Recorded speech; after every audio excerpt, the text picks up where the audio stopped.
an IDS service, you're gonna meet about 28 to 30 requirements. But what we're doing now is we're bundling all of the services necessary to be PCI compliant. Now, we can't meet 100% compliance because there are some processes and procedures that you will have to do on your own. And the great thing about this is that everything is bundled into one solution, and it's managed, and it'll be available in the virtual offering and also in the physical offering. So again, PCI is a big focus for us. We will move on to HIPAA, GLBA, the other compliance standards, but this is the one that we're focusing on right now. So going back to the cloud and some of the barriers to entry, if you will, security, when they came up with all these features for virtualization in the cloud, security wasn't at the forefront of their minds, obviously. So as we talked about earlier on, with all those features of being able to move instances around on the fly, being able to clone devices, things of that nature, security was not in the forefront of their minds. So we have to provide, and again, we worked with VMware to create the VSS solution. We have to provide the security so that we're providing that same level of comfort in the physical environment in the virtual environment. And the VMware Sprawl is essentially what I was talking about, being able to clone a device over and over and over. And let's say you put them all on the same virtual switch as we talked about earlier. There's no segregation. So it's a free-for-all. So again, we have two offerings. One is the VNSA, which again is single tenant, single policy, and that is an ISO that is delivered and can be installed, whether you're housing the ESX server or the Zen server in-house, or it's being hosted for you. We'll work with the data center to get that installed for you. And again, that's that can be between each virtual switch or between the physical NIC coming into the box and that virtual switch. The other thing that the ProtectPoint VSS gives you is that added layer of those VMs on the same virtual switch to be able to protect inter-VMs among themselves on top of what the VNSA does. And again, we will be adding those services that we have for VNSA to VSS. So that kind of concludes the presentation for our virtual security offerings.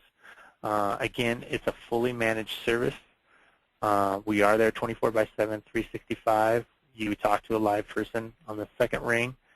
SAS 70 Type 2 audited, meaning we are who we say we are. And again, all those services are available in the virtual as well as the physical environment. So with that, I'll hand it back over to Valerie for any questions that there might be.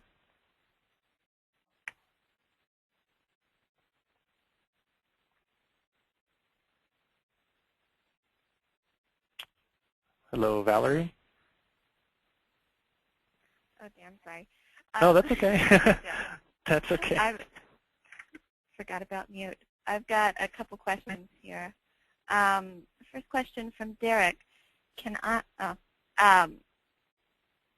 We will be putting the presentation online, so everyone will be seeing a copy of it later.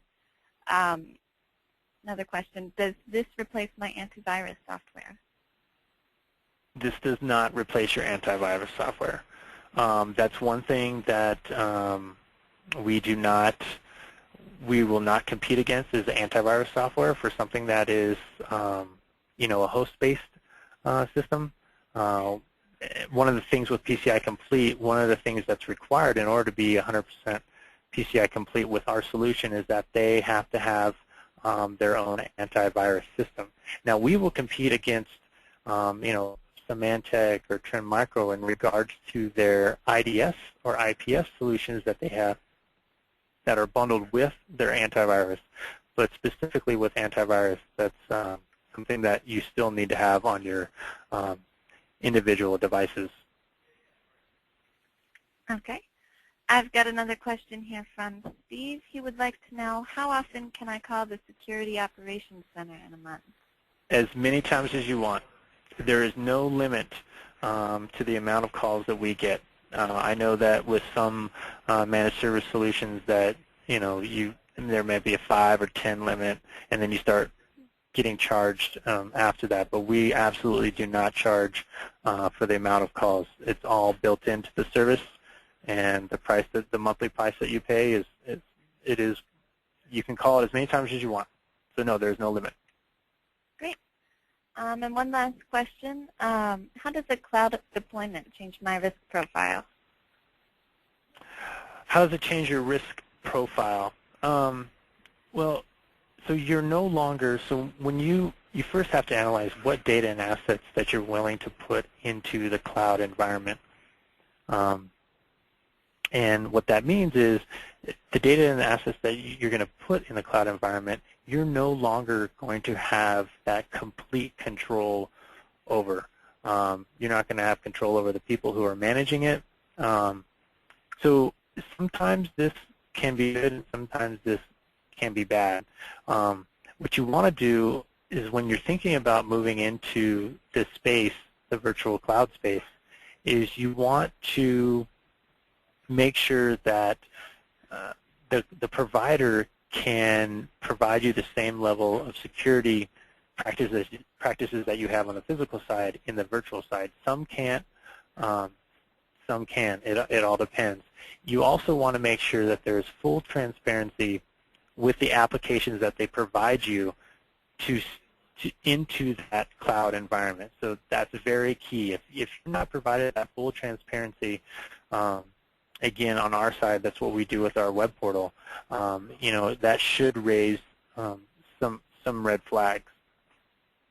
And again, the data, you really need to look at the data and the assets that you're going to put out there.